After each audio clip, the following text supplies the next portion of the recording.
Hello, everyone. Welcome back to Over the Bar podcast, and this is another episode of the Weekend Roundup. And I will just quickly explain what this, part of the show or this episode on the channel is about. So it's more or less we looking at the previous week and just highlighting the very important talking points on field or off field, and just bring it to you, especially if you didn't have the opportunity to watch those games or you just want to relive those moments.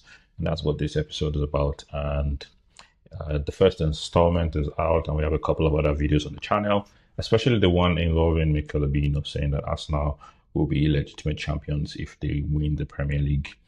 That particular video is garnering a lot of reactions, and I would like you to go ahead and watch it. It will be pinned here for you to see. And don't forget to, if you like the video and a couple of other videos that we've been posting on the channel, don't forget to like, share, and subscribe. And put your comments in the comment section. Let us know what you think. We will be there to reply and all of that. Let's get into the show for today.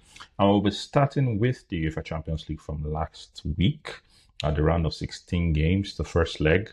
And the first game will be between Galatasaray and Liverpool. This particular game was, filled with a lot of emotions and in respect of Victor Osimhen and Tifo for his mother, and sort of reminiscing is growing up in Nigeria, his childhood in Nigeria, rather, and all of that. And I'm sure that sort of, added to the energy that he displayed in that game, fighting of defenders, eventually providing the assist, for the goal that Mario Lemina eventually scored against Liverpool. And the records do not speak well for Liverpool. Liverpool have played Galatasaray 3 or 4 times or thereabouts, and they've not won in any of those games, regardless of where they were played. Those games were played. So going into the second leg is definitely going to be very difficult for Liverpool, who this weekend also, which we will get to, due against this Tottenham side, who generally acknowledged to be a bad team in that sense. But it will be difficult for Liverpool. It will be a difficult game at Anfield when Galatasaray come back. And given that Galatasaray won't be traveling with their fans were banned from away stadiums. Especially, I think in the game against Liverpool, they will not be there. And that's you having an entire stadium with no fan traveling from Turkey. Of course, there will be Galatasaray fans across the, maybe in England or whatever the case is. But you're pretty much sitting in a stadium with no one chanting or, making noise in support of you. So even that aside or included, as it may be, will make it a very difficult game for Galatasaray in England. Next, we move to Bayern Atalanta. Atalanta had a very good, well, Dortmund had a very bad game. Atalanta also had a very good game, both of them. And they had a comeback in the last round.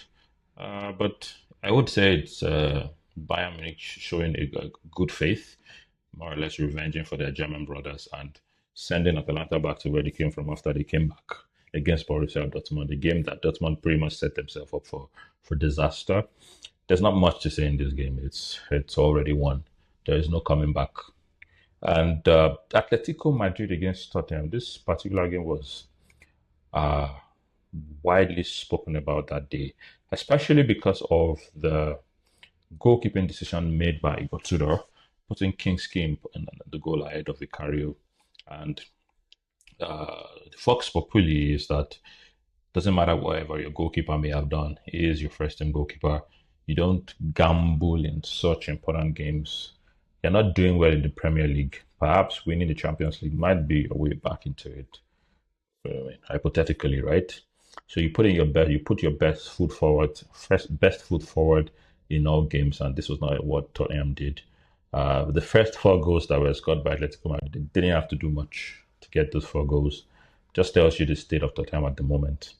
And I mean, second half was overall better for them. They scored 2, winning the second half, but of course lost the game. And when Atletico Madrid come to Tottenham Hotspur this week, the Hotspur Stadium, it's definitely going to be. Will it be a difficult game? I'll cut Tottenham some slack. I would say that they might actually put in a good fight. Might not win the game overall, but might actually win in the second leg. So, given that they also drew against Tottenham and and all of that, so might be a game where they win the second leg. but eventually get to lose. Overall. But all of this Champions League thoughts will be also in our Champions League preview for the week. But this is just a weekly roundup, so I won't be saying too much about that. Newcastle Barcelona. This particular game was very painful for me as a neutral. Well, not necessarily painful, but the fact that Newcastle could have gone with that win, could have won that game, and not just they put in a very good fight, especially their midfielders. It was something that we spoke about here. That was going to be a very tough game. There are men, Newcastle, especially in their midfield with Tonali, Gimaresh, and Jolinton. These are men who are not just physical, but also, they're tactically strong in that sense. So it was a very tough game for Barcelona, but in the end, they eventually grabbed an equalizer through a penalty. It's just the adrenaline at that point in time. Newcastle defender or player steps into the tackle and resulted in the penalty. And now it is definitely going to be a very difficult game for Newcastle traveling to Barcelona at the Nou Camp. I'm not sure how this is going to happen or if it's possible for Newcastle to grab a win. But of course, they're a very good side, and we'll see how that turns out. Leverkusen Arsenal. This is another weird game for me, for a lot of people, because Arsenal should have lost this game. Could have. Only that they got a soft penalty and, got a draw in the game, which gives them an advantage. Sort of. At least they got a goal away.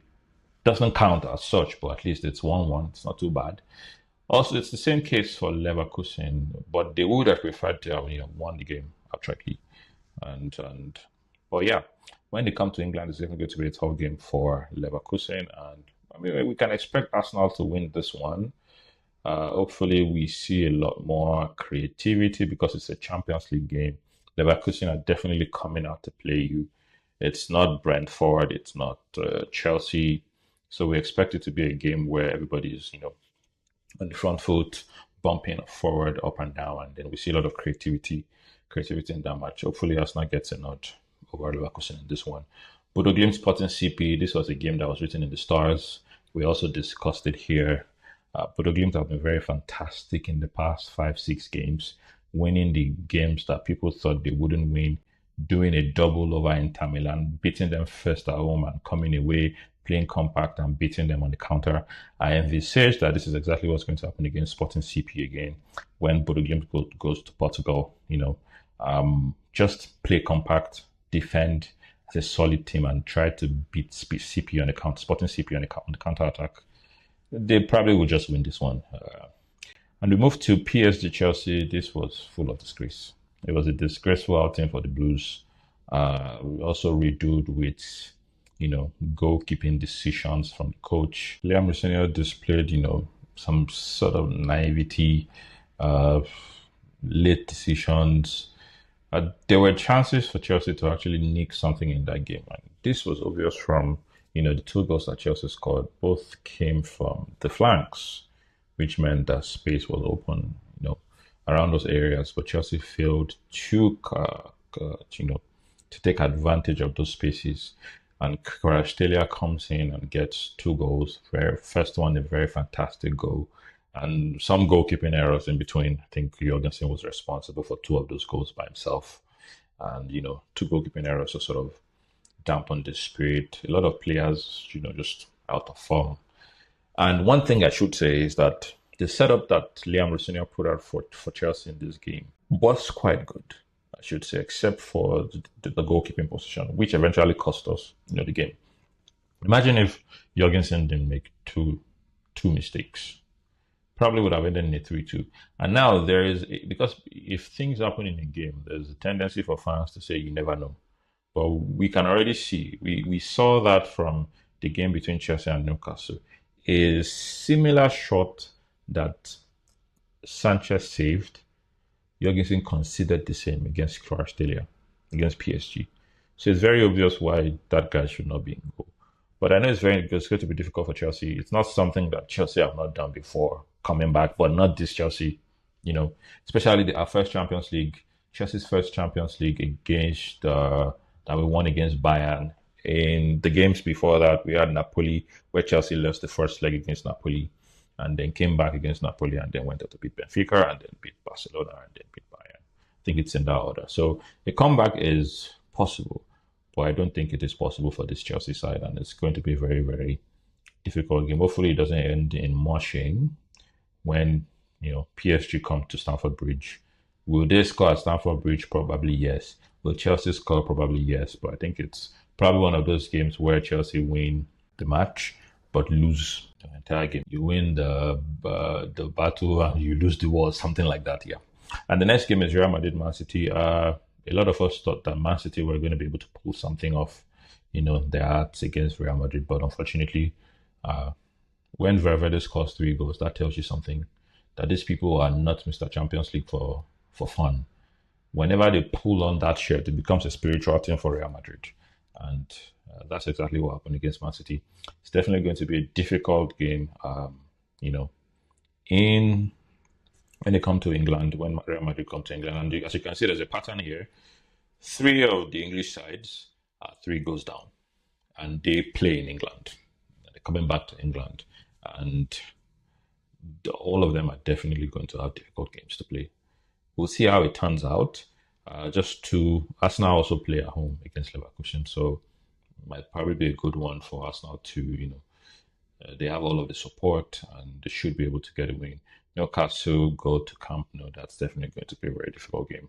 But we'll see how all of this result pan out. Let us know your comments. Sorry, let us know your thoughts in the comment section about these games. And now we'll move to the English Premier League, and Arsenal got a win against Everton.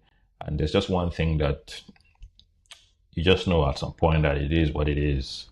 When a 16-year-old comes up or comes on, put in a game, a very important game as that it was against Everton, and he performs fantastically well, involved in the first goal and gets the second one for himself in a very composed finish, gets past the first player, the second player, and then just slots the ball into an empty net.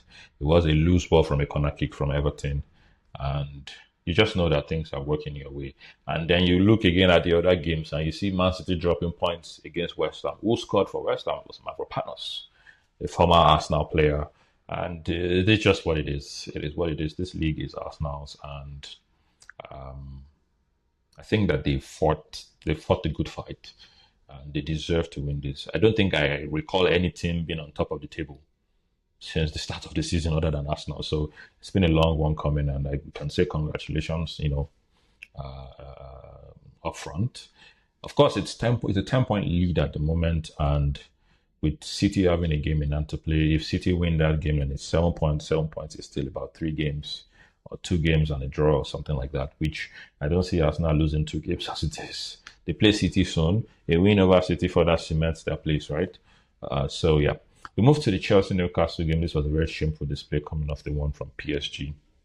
Sanchez in goal made some very good saves. Could have been more goals for Newcastle.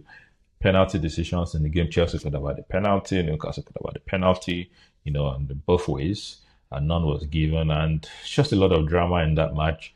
Chelsea players doing it all around the referee and all of that nonsensical and embarrassing thing. The coach coming out to say the players wanted to respect the ball and all of that.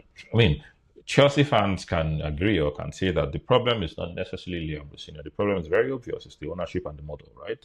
But I guess they're beginning to become annoyed with what this guy is talking too much.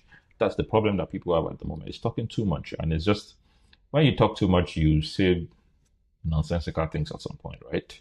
And some fans feel this way about Liam Rossini, that he should just do the talk and talk less. Just walk the talk less.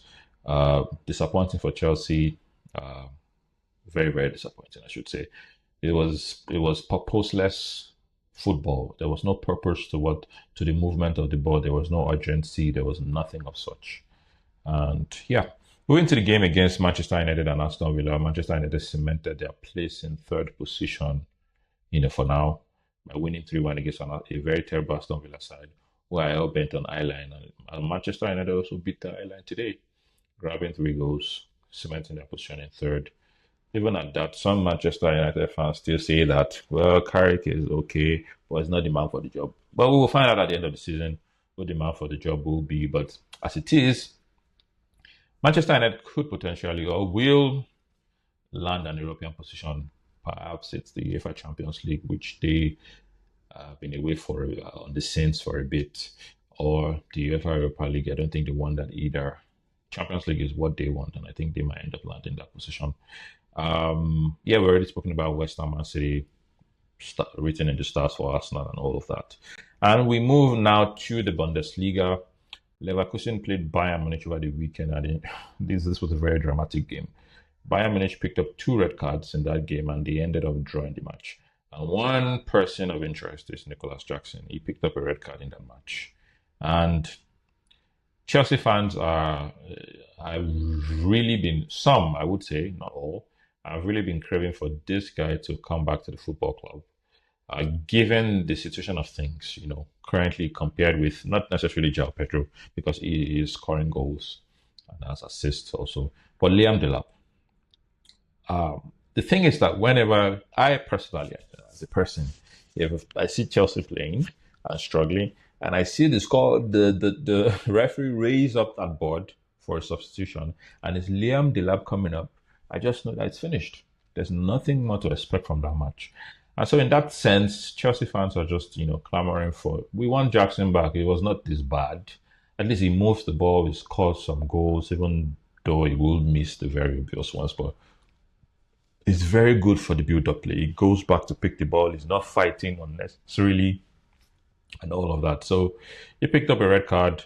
Bayern Munich, gets a draw in that game. Doesn't necessarily affect their league position. I think they still win the league any day, anytime. But yeah, that's that about the Bundesliga and the very interesting thing that happened over the weekend. Real Madrid against Elche in the La Liga. In this game, Real Madrid scored 4 goals, and there was 1 goal from Adagula. That is Ansop Puskás. It's already a nominee for the Puskás Award. Probably wins it, scoring from 73 yards out. And while I was just discussing this match with a couple of friends, on the podcast, and somebody said that these Gen Z players just do whatever they like. They're not under pressure, or they don't overthink things. And the person was just citing an example of Saka and several other big players who are either captains or they hold very pivotal roles in their team. Enzo Fernandez, for instance, typically overthinking the pass, overthinking the shot. These younger players just do whatever they like. They just lash on the momentum of the moment and they get their goals. And that was very fantastic and well composed, goal for Adegula, sighting the goalkeeper off his line and eating the ball, grabbing the goal. And Real Madrid wins that game. But something that Real Madrid have lost is their position in the La Liga table. Now 4 points behind Barcelona. Barcelona have won 4 in the last 5. Real Madrid 3 in the last 5. So Barcelona there have the upper hand. And maybe they drop points. I mean, Barcelona, maybe not. Maybe Madrid drops more points because it looks like always more susceptible to dropping more points between both of them.